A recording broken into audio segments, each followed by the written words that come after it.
Well, this is Ed Stetzer Live, and this and every Saturday at this time, we have conversations about, well, the culture, about the good news of the gospel, about Christian living in our day, and more. My name's Ed Stetzer. I am the Dean of the Talbot School of Theology at Biola University out in the West Coast. And so, of course, we broadcast nationally, and many of you are now listening via podcast. And if you're not, let me encourage you to go to edstetzerlive.com, and you can click on, well, the link's right there. It takes you to the app. You can download, and boom, then you're subscribed to the podcast, so you never miss an episode. Well, I'm actually in the UK right now. I teach some at a school that's part of the Oxford University system called Wycliffe Hall, and I teach some of the Wycliffe students. They're a mix of Anglican ordinands and independent students studying in a seminary-like environment. And, of course, I bring some of my students from the U.S. and as well. So we've been having a class, and while I'm here, I like to draw from some of the expertise of the Wycliffe Hall team here. And so we recently had Max Baker-Heitch on, and he talked about his book about evidential ambiguity, which was quite the title to kind of walk through and talk through. And so I do like, though, to be able to bring some really thought-provoking conversations, and that's what we're going to be able to do today as well. So with our Oxford guests here, we have Matt Kirkpatrick. He's a lecturer in Christian ethics and doctrine at Wycliffe Hall at the University of Oxford.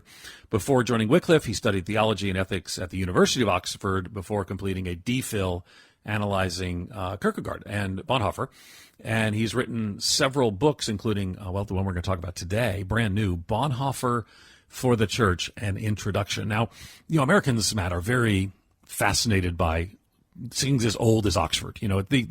Our oldest universities are hundreds of years old, where Oxford is a millennium, and that's quite shocking for us. But one of the things that's often surprising to people, and I'm just going to ask you to help us frame this a little bit, is how is it that we have an evangelical Christian school, a college, a hall, it's a little bit of a distinction for sure, at Oxford University, because we don't have that in our system in the U.S. as well. Tell us about that. Yeah, well, it's a great privilege to be a part of Wycliffe Hall, who has this amazing heritage of being a part of this world-leading university, and yet still has that incredible emphasis of being a seminary of teaching and proclaiming the gospel. Wycliffe was established in 1877 out of an understanding of the challenges facing the church in terms of growing secularization. And so it managed to establish itself as somewhere that went back to basics to really proclaim the gospel of God.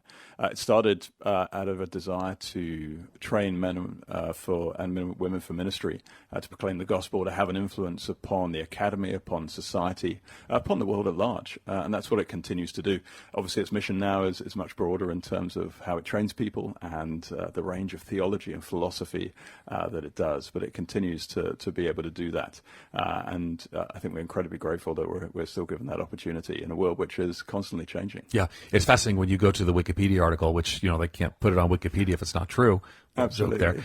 They call someone, maybe it might have been it, but there's a bishop factory. A lot of the leaders of the Church of England have come out of here. Of course, we don't have an experience of a state church, and things like the Declaration of Independence and others, really established early on the moving away from the state church, which I just was teaching in my class how that's kind of a marker in secularization as well. Americans don't often realize that.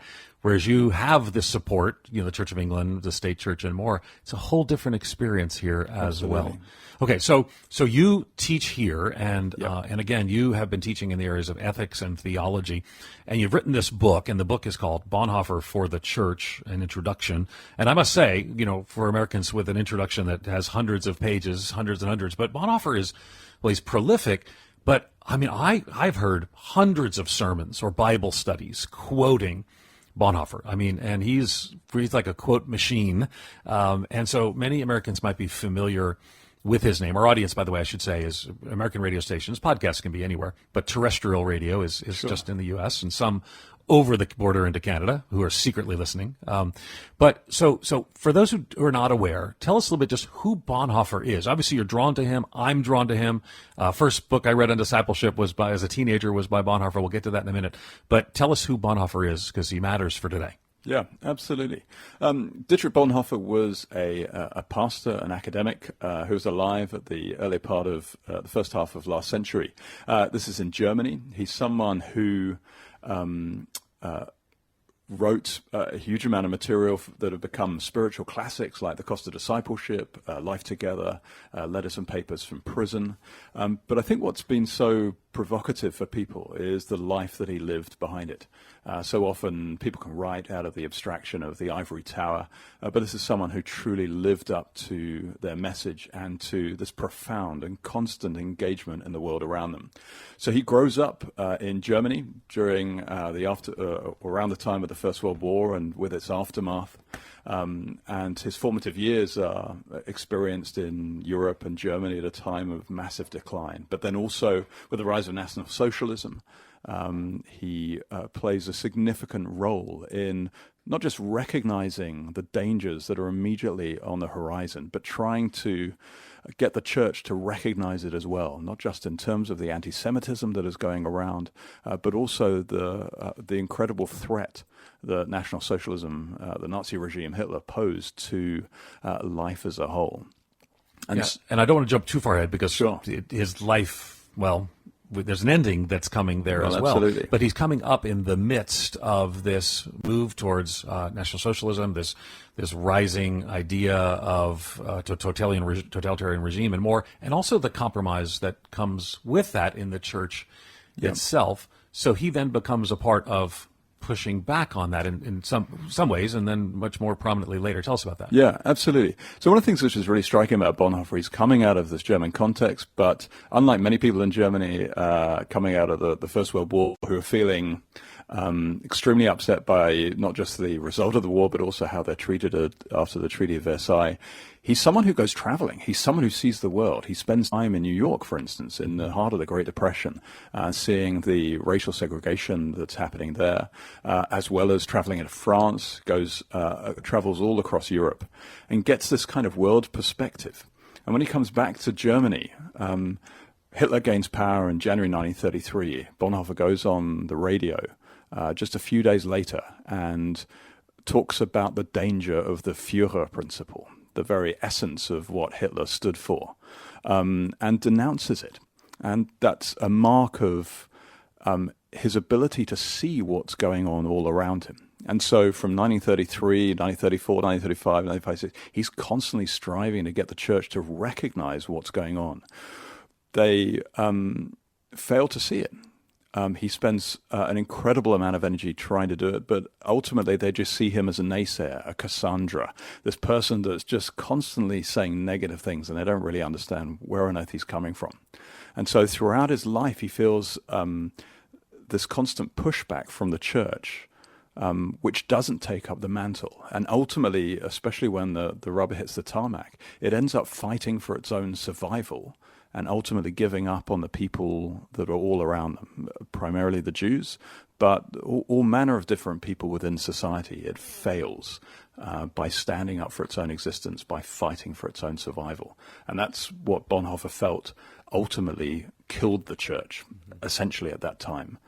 The ironic movement of destroying yourself by trying to save yourself. Yeah, and of course, it's not just one thing, but there was a sense that many in the church, would compromise and would eventually align with the goals and the objectives and the state, and so again, there was a movement pushing against that, but not particularly successful. So tell us how how people respond to him, and ultimately the end of his life. Absolutely. So the church recognizes there's a problem with the national National Socialist regime, but in many respects they don't really understand how to deal with it. In some respects, there's a danger within some Lutheran theology in terms of a confusion of how one goes about dealing with the relationship between church and state, that the two are in a sense separate. And Hitler had his own theologians, and they were very aware of how to use that to their advantage. Regime theologians, yeah. Absolutely. Yeah.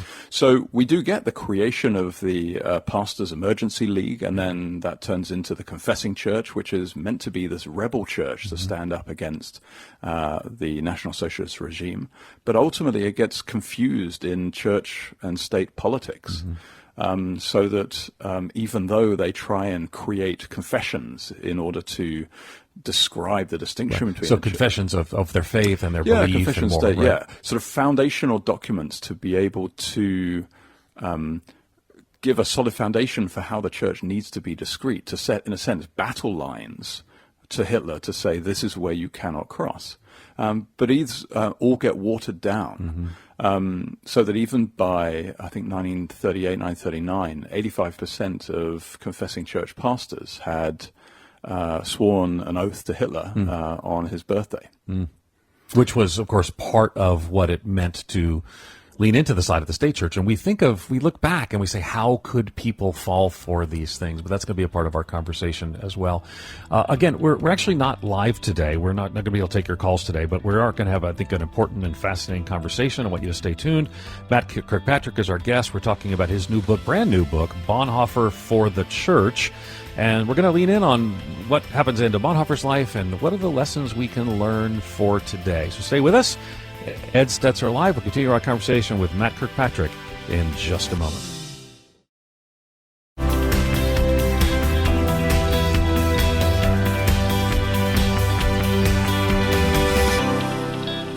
Hey, we're back. Ed Stetzer Live, and of course, I'm your host, Ed Stetzer. Here, we're having I think, a really fascinating conversation. A little bit of history, making us think a little bit. We're talking to Matt Kirkpatrick. He's lectures here at. It's interesting. We say professor in America, and we just throw around the word professor in a way you don't at Oxford. Yeah, sure. So, like, there's assistant professor, guest professor, whatever professor. But you are. What was your exact title? So my exact title is tutorial fellow, which makes no sense in an American context whatsoever. Yeah. But it'd be equivalent to a professor. But in the UK, we have professors who are professors with a capital P, which then causes confusion. Right. So when I'm here, I think I'm a stipendary tutor. Or something like possibly, that. I think I don't even, and I'm like, I had to Google those things. So anyway, but nevertheless, we are glad that you are here. We're talking about Bonhoeffer, and you were kind of unpacking some about his history, the confessing church, his pushback against the rise of, not just Nazism, but how it kind of brought the church in, and so many of the people in the churches went along with this, and later would see, but hard to see. Clearly, they didn't see at the time. They didn't listen to Bonhoeffer. Eventually, found him to be a voice that was often discarded. But could you kind of tell us the rest of the story, including what happens at the end for Bonhoeffer? Yeah, of course. So in many respects, Bonhoeffer is kind of put in the outlier from the church, kind of rejected by it in many respects as just this really difficult, troublesome voice that's constantly present. But he takes over a confessing church seminary, first of all at Zingston, and it moves famously over to Finkenwalde. And let me just say, too, when you say, we got to keep reminding people, confessing church would be those who would identify themselves as outside of this state Nazi influence. Absolutely. Is that a fair way to put it? Absolutely. Okay. So at this point, in terms of church politics, they're creating a Reichskirche, and so a state church. And so the confessing church is really trying to rebel against that. Mm-hmm. And so this seminary is illegal. So the confessing church are doing some things which are admirable, but again, it's more to do with church politics than anything else. So Bonhoeffer takes over this seminary, and out of that seminary is where we get the works Life Together and Discipleship as either reflections on what he's been doing at Finkenwalde, or even in terms of the lectures that he's actually been teaching. But very quickly, after about a year and a half, Finkenwalde gets shut down by the Gestapo. Bonhoeffer is increasingly outlawed in terms of his ability to publish, in terms of his ability to speak in public, and ultimately, he sees the church as no longer doing what it needed to be doing.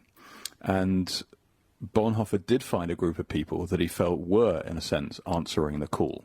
And they were those as found in the Abwehr, the military intelligence of the Nazi government. Here in particular, his brother-in-law, Hans von Dohnanyi, was one of the key members of the Abwehr, as well as General Oster and General Canaris. And Bonhoeffer was offered a post in the Abwehr as part of the resistance. It was incredibly important for him in terms of being able to avoid conscription, but also they used his skills as someone heavily involved in the ecumenical movement with ties in multiple different European countries to, in a sense, act as a double agent.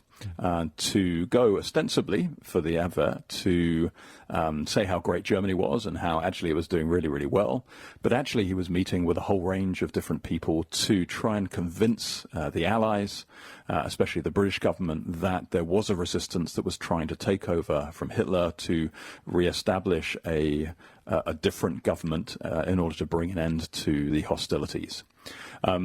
But unfortunately, that resistance plot was discovered. Interesting to even think about the fact that a Christian theologian would become part of the resistance and actually participate. Well, let's talk to us about because many have seen the movie, so that might be a place where there's some intersection in American context. Yeah, so the resistance that was designed to take out Hitler, which means to assassinate him. So Bonhoeffer was involved in an action that he believed was murder. And yet he believed that still this was the responsible action to be taken and that which he was directed towards by God himself. And so this was the way that of being able to stand up for and stand in the place of those who were suffering, and especially the Jews. And so he was involved in this assassination attempt. Unfortunately, it was then discovered. Bonhoeffer was taken to a number of different prisons where he was interrogated, but ultimately the documentation for the resistance was found, which basically described everything that had been going on and his role within it. And Hitler made sure that at least 2 weeks before the end of the war, or before he himself killed himself, members of the resistance were themselves executed. And so I mentioned the movie, so the place that may interact with popular culture is Valkyrie. And what's that, the July 20th plot? Yes. Okay. And so, I mean, it's a strange thing to think of a theologian, and instead of maybe engaging in passive resistance, engaged in an active plotting. And what are some of the reasons that he would justify that in his own mind, his own theology? Well, he has quite a sophisticated understanding of ethics, but it's rooted in this idea of responsibility. That is, that ultimately our responsibility is to stand before God and in each moment to listen to his voice, to listen to the command and the voice of grace and mercy that comes from God every single day. That doesn't undermine ethical rules necessarily, but it recognizes that ethical rules are simply tools in the hands of God. If you take them out of God's hands and just use them as absolutes in themselves, he refers to them as becoming like rusty swords. But when they're handed to you in each moment by God, that's when they're burnished and strong. But one has to be open to the idea that there may be moments when God's will is bigger than the ethical rule, when God desires us to do something that steps outside of those ethical systems. And for him, this was just such an occasion. And I guess, there's even the ethical question that probably in high school someone talks about ethics. If you could go back and assassinate Hitler, what would you do? Or if somebody as a child, what would you do? So he came to the conclusion that was the best course of action, engaged in that plot. And again, of course, the end result is cost his own life as well. Absolutely. When we think of him, some books come to mind. Cost of Discipleship is I think we met a couple of days ago, and I told my own strange little journey. I came to Christ in this little Anglican church plant. And, I came to Christ just for that, and then we ended up in this Anglican church plant, and we didn't have a proper, as you would say, a proper youth pastor. It was a wonderful volunteer insurance salesman who Christian bookstores were much more common back then. And I said, well, we should do some discipleship. We didn't know what discipleship was. So we went to the store and ended up buying, and I'm 14, 15 years old. My first book on discipleship there's a later book when I was a youth pastor called "If God Loves Me, Why Can't I Get My Locker Open?" But instead I read The Cost of Discipleship, and I didn't know any better. But that becomes, I think people would put it in a list of classics. Absolutely. And one that we would recommend and commend for you to pick up as well. That's written 37. So, and then Life Together, of course, probably of the two. But there's a whole, and in the book, again, the book that Matt has written is Bonhoeffer for the Church. You sort of address things, but let's touch on why do you think The Cost of Discipleship made such an impact on so many? Why is it a classic? It's hard to tell for each individual reader because there are so many different elements of it.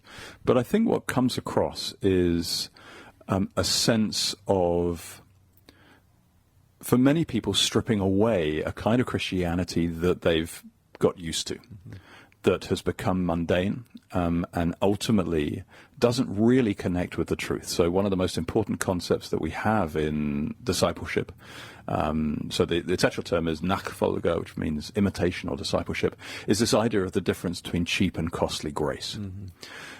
What Bonhoeffer constantly calls us back to is trying to understand what we are like as human beings. Our tendency, because of our sinful nature, is always to try and find our security in the structures of this world, in order to stabilize ourselves, to help ourselves, to make us feel okay about our existence as sinful creatures without a creator. And even for Christians, this is such an important point for Bonhoeffer, because it's so easy for us to fall back into a way of thinking, a security structure that just makes us feel like we're okay. And so for Bonhoeffer, the Christian gospel gets hijacked by a cheap grace, which just slightly alters it and makes it more palatable. It makes it that which puts a stamp upon our lives that, in actual fact, we don't have to do much. It makes it accessible, easy. Whereas what Bonhoeffer calls us back to is the heart of the gospel rooted in a costly grace, that just as this gospel cost Christ his life, so it will also cost our own. And so Bonhoeffer is uncompromising, quite to the extreme, and for many people, in terms of what discipleship actually means, of giving everything up. And yet, ultimately, it's only by giving everything up that we gain everything back again. And in many respects, that's the heart of what it means to be a Christian and the ability to enter into Christian community with other people. So one of the big questions that was always on his mind is about the nature of the church. How is the church different from any other human institution? Because when he looked around him, he saw just a human institution, and really not a very good one at that. Compromise for sure. Absolutely. So he was someone who did a huge amount of work with the student movement, and throughout his early life, he'd always run Sunday schools and sought to get children to be excited by the gospel message. And yet what he saw was the Hitler Youth movement taking those children away into something which was far more charismatic, something far more attractive, something far better from the point of view of human relationships than he saw in the church. And so one of his questions is, what actually needs to make the church different? And for him, ultimately, it's where we have to sacrifice everything. We give everything to God. We don't just die to the self. We do something actually which is more difficult that we often forget, which is actually to die to our relationships to other people, to give other people up, to stand in isolation before God and to let him fulfill our needs. Not to have this cheap grace fulfill our needs, but God himself. But it's only from that point of view that we can then have everybody back again, now through Christ.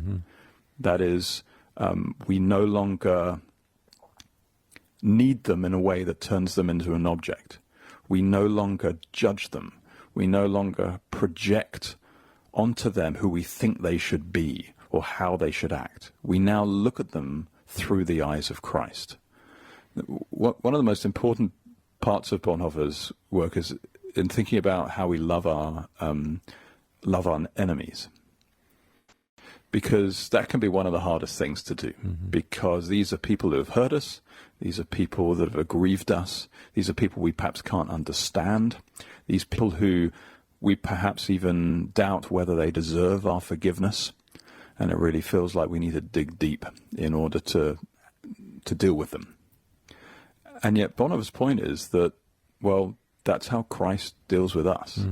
We were, and in many respects still remain, his enemy, because we hurt him. We speak against him by our words and by our lives. We may, as in the book of James, at one and the same time, bless God, whilst at the same voice cursing his image and those around us. And ultimately, that's what we do.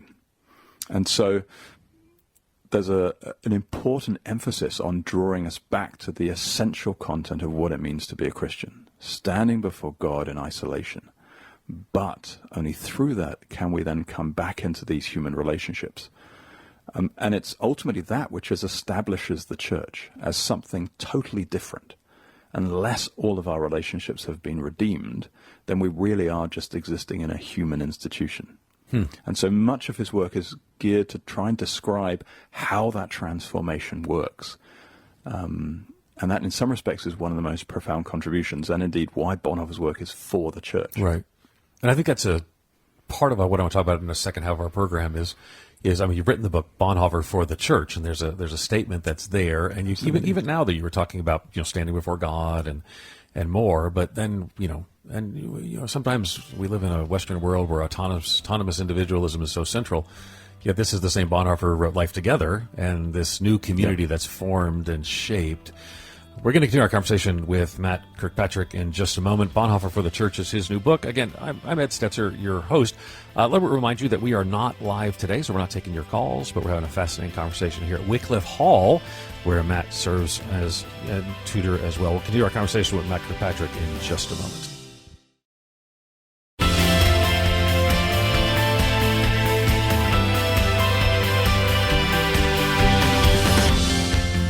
Hey, we're back. Ed Stetzer Live. I'm Ed Stetzer, your host. And as I mentioned earlier, we're not live right now, but our team's working, by the way. We're thankful for Karen Hendren, our producer, for Bob Moreau, our engineer, our whole team there at Moody Radio, and those of you listening, our different partners and affiliates. We appreciate you. Let me remind you to go to edstetzerlive.com. There you'll find links to Matt Kirkpatrick's book, Bonhoeffer for the Church. Also, the ways you can subscribe to the podcast. More information about Wycliffe Hall, which we're excited about. There are students that come from around the world, but there are occasionally Americans I run into. People can come study here as well. So again, in Wycliffe Hall would be and hall means it's a ministry training. Are all the halls ministry oriented here? Yeah. So as a collegiate university, Oxford is split into lots of different entities, including these.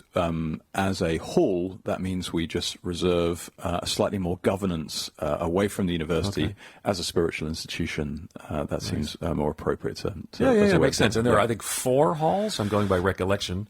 Something like that. There's a small number, and then there's colleges and universities. It's very different that it's like this union of colleges in ways that we don't do that. But again, a history of 1,000 years, since some monks came here and started teaching by the side of a river, I guess. So, absolutely. But it's always fascinating. We Americans, we don't have this historical bent. So, I'm quite enamored by the fact that, I would stay up by Yarnton Manor when I lived here during my sabbatical and stayed up at Yarnton Manor. And every day I'd walk to take the bus to come in to teach this class I was teaching at Wycliffe. And I'd walk by this church that's been meeting in the same place for 1,000 years. And in America, well, even the Moody Church is 150 years old. It's not connected. Both were founded by D.L. Moody. Moody Radio is what we're on, but that's an old church for America. Yeah. And for you, that's a youth group that just started a few weeks ago. So it's a whole different vibe. Okay, so we were talking about your book. Your brand new book came out in April. It's called Bonhoeffer for the Church. It's available in America. Yeah, that's right. And I do love that. Again, the subtitle makes me smile. It's a little bit understated. An introduction. It's just an introduction. It is just an introduction. Because Bonhoeffer is complex and multifaceted, and I would say too, Americans love to kind of turn people into sort of their own image, and he's been evangelicalized and in some ways Americanized in some of the writings. And so this will give you an overview, and you got some introductory matter here as well about him, but then also his writings for the church. And that's sort of where we were headed, because you were talking a little bit about, the birthing and ultimately would be in this new community. We talked about, I don't know, is it fair to say his 2 most famous are The Cost of Discipleship and Life Together, or? The 2 certainly out there. I would think, there's also his letters and papers from prison. For sure. One of the first things that came out that really got his name out there in many respects. So Life Together, though, is really, I mean, it shakes some people about the importance of the community and how, I actually have a talk that I do, and I almost feel it's a bit pedestrian that, so we did a book on groups, did a research project on 4,000 people who are going to groups, et cetera, and the opening quote is a Dietrich Bonhoeffer quote. My slide has a picture of Dietrich Bonhoeffer, and I almost feel like I owe a lot more history and description, but it's so many quotes as well. He's a very quotable individual. So talk to us about then how he sees the church, and then we'll talk about Bonhoeffer for the church. Yeah. So how does he see the church? The church is a part of the kingdom of God on earth. It's meant to be this astonishing presence. It is the body of Christ. In which case, how is it meant to look like Christ in this world? Not just going about doing things for Christ, but Bonhoeffer's point is it's meant to be as Christ in this world. And in many respects, the book is really trying to tap into the importance that Bonhoeffer sees for the church. Some people may love going to church. Others may be a bit more blasé about it. Others may really dislike the church for a number of different reasons. For Bonhoeffer, the church is essential. It's not just an organization that's helpful to Christians. It's not just somewhere that the Spirit helps out and it does some helpful things for God. It's not just somewhere where we hear some preaching and some teaching and things like that. For Bonhoeffer, the church is the means by which God has chosen to impart his revelation to the world. Now, that's a huge claim. God can speak in any particular way he wants. He has that absolute freedom, and yet he has chosen the church as the means by which that is to be achieved. Now, we're not talking about the institutional church per se. His doctoral thesis was called the Sanctorum Communio, the communion of saints, and that's the essential content. But what he's trying to draw us away from, one of the great dangers he sees within Christianity, especially within Protestantism, is an individualism, which sees that it's all just about my faith, my relationship with God, my ability to read the Bible, my private prayer time. For him, all those things are important, but they've become so dominant, almost monolithic in the center of Christianity, that they've caused us to fail to recognize actually what God has chosen to put in place. So for Bonhoeffer, he, in a sense, asks this question, well, how have you come to faith? Most of us say we have faith in Jesus Christ. And yet, in actual fact, how we've come to faith is through other Christians. For him, the very heart of Christian community is to recognize that we make a sleight of hand by saying that I have faith in Jesus whilst being cynical and suspicious of other Christians around us. Because you cannot have faith in the message without also having a disposition of faith towards the messenger. It's that faith, that hopefulness towards another person as the bearer of the word of God to us, that in a sense grounds his understanding of community. So one of the great problems that we perhaps find within the church is that people tend to go to churches that look like them. For sure. Yeah, so we go and choose the one that preaches the way we like, it worships the way we like, it has the right kind of Jesus. When we go to that church, we maybe sit next to the people that we like, maybe the people we love. We maybe avoid the awkward members of the church or the people that we perhaps don't like so much. Now, for Bonhoeffer, all of those things get in the way of our ability to hear the word of God. Because in actual fact, the way we're associating with people is through natural areas of love, like, similarity, and so forth. The things we have in common that make it easy for us to have those relationships. Absolutely. Whereas if we really want to hear the word of God, we need to look around and recognize that everybody is equal. And that in actual fact, the things that we like about people actually may stand in the way because they direct us towards them as opposed to the other person that is different to us.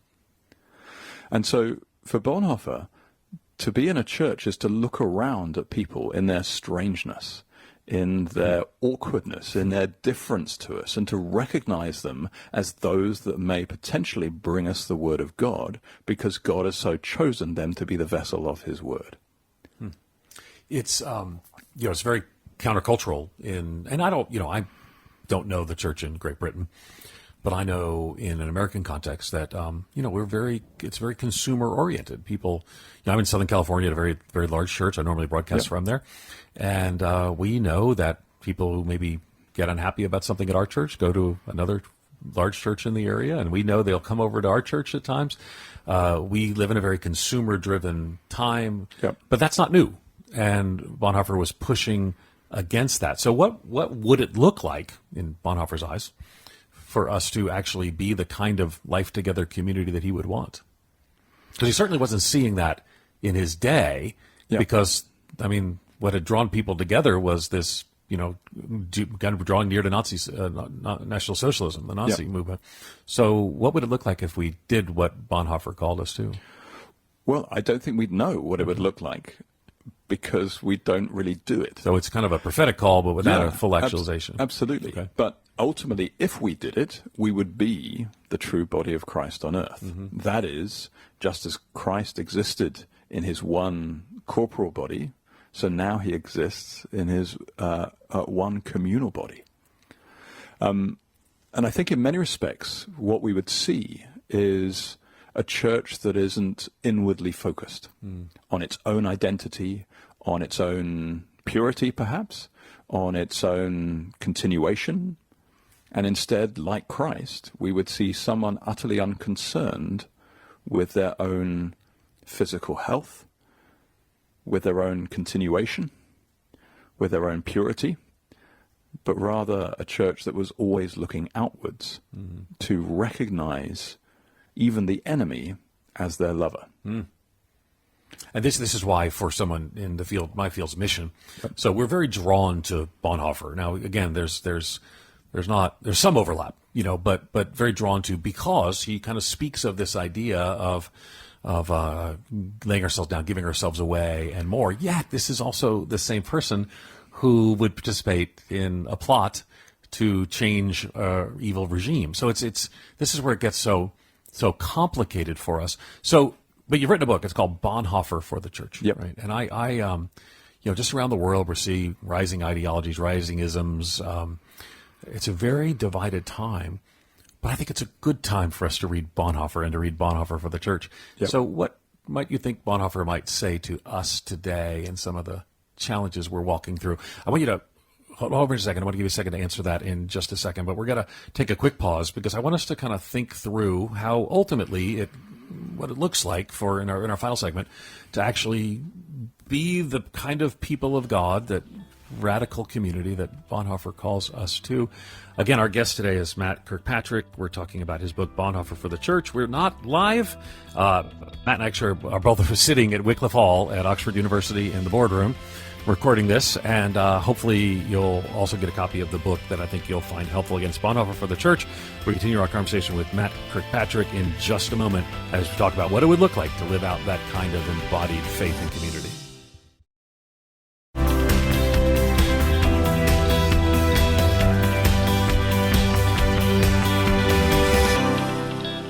Hey, we're back. Final segment with Matt Kirkpatrick. He serves here at Wycliffe Hall, Oxford University.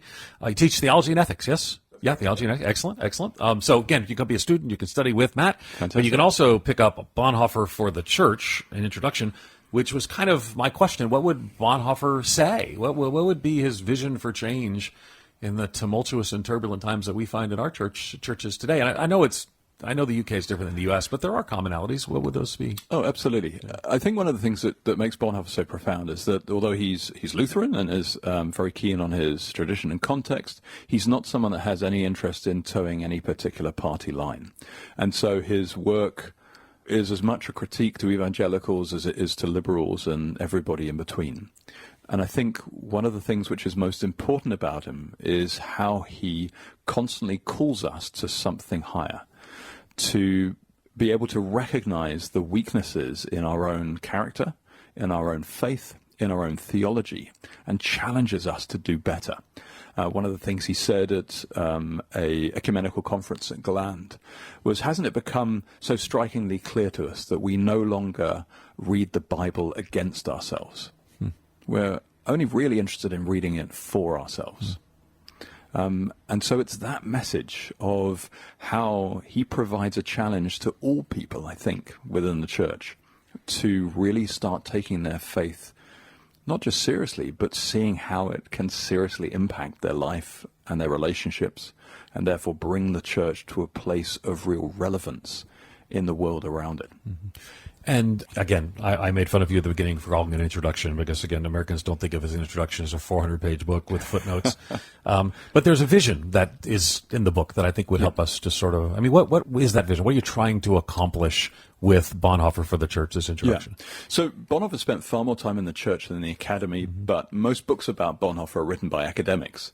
The aim of Bonhoeffer for the church is really to describe Bonhoeffer in a way which is going to be accessible to pastors, to people within the church, to students, according to the categories that they understand. So chapters on preaching, on leadership, on authority, on pastoral care, on confession, on the sacraments, on evangelism. Let me just throw on that in there. evangelism. Though he was not particularly known in that space, but there's some here. Yeah, absolutely. It provides an entryway into Bonhoeffer's work that is recognizable to people within the church. So instead of the ologies that academics are so used to speaking with, this is what it describes. Yeah, and it's not written. I mean, we're at Oxford University. Yeah. You're obviously a professor, but it's not written to other professors. This is something pastors, church leaders, thoughtful Christians can pick up. Yep. Again, pick up Bonhoeffer for the church and learn through. And if they do, what would you hope for them? Well, so the book makes use of Bonhoeffer's all of his major works, but it also goes into his sermons. It goes into his Bible studies. It goes into his letters and his essays, where we find so much of the more ecclesial side of things. So my hope is that, in actual fact, this helps to provide an introduction to the church that helps them to understand Bonhoeffer better, but also to start reading Bonhoeffer for himself. But in many respects, that's the first aim of the book. Please. The second aim of the book is, as we've been talking about, is not just to describe Bonhoeffer for the church, but to actually describe Bonhoeffer's message to the church, Right. because that's what's really important. So the book can be read by dipping into individual chapters. So if you want to know what Bonhoeffer says about preaching, there's a chapter on preaching. So there's a kind of slightly encyclopedic element to it, reference kind of work. But ultimately, if you do read it through, you start to see this astonishing vision of what Bonhoeffer felt the church needed to be and what it needed to do to get there. And that's, I think, where Bonhoeffer's most important legacy is really to be found.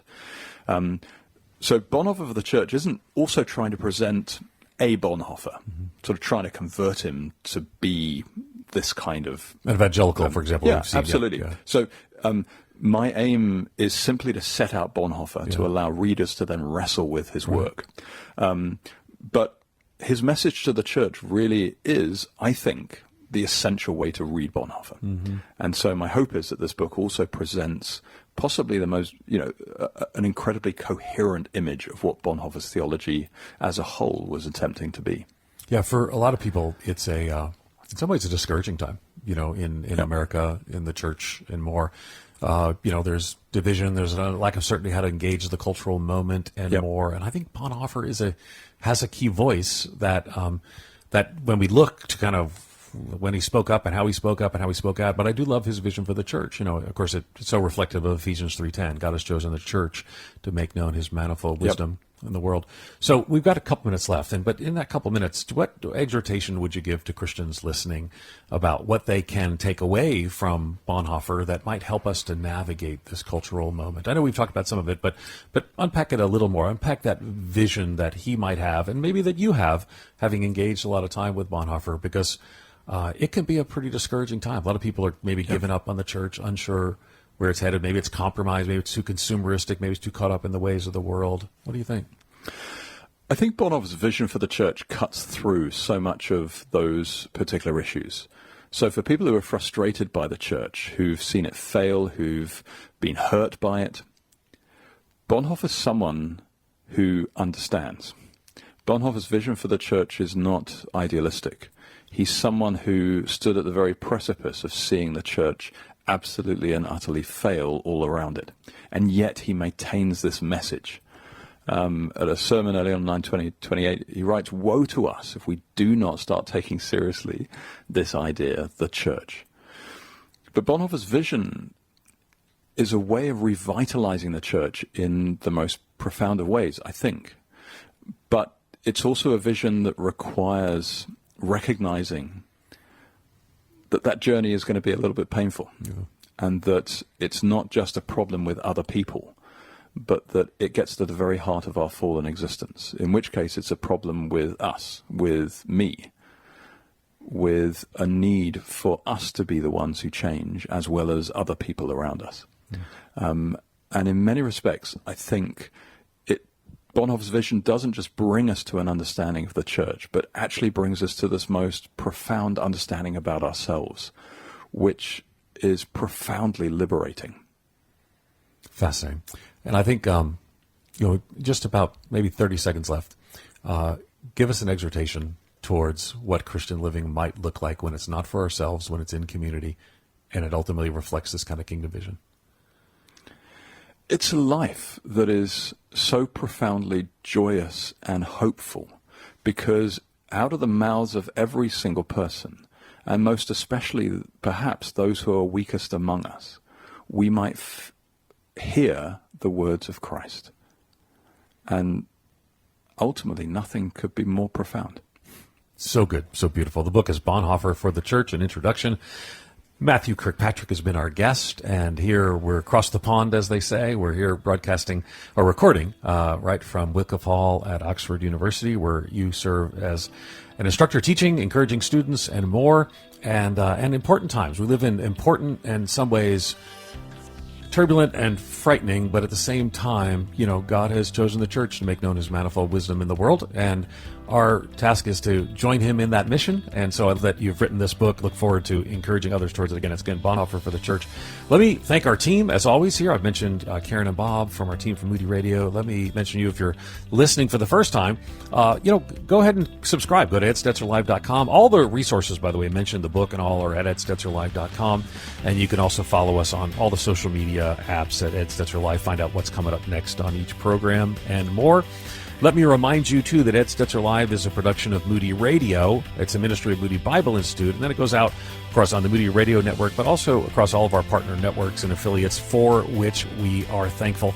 So make sure you tune in every Saturday at this time. Or did I mention the podcast? I think I did. You can subscribe to this as a podcast at any point. But thanks for taking the time to listen to Ed Stetzer Live.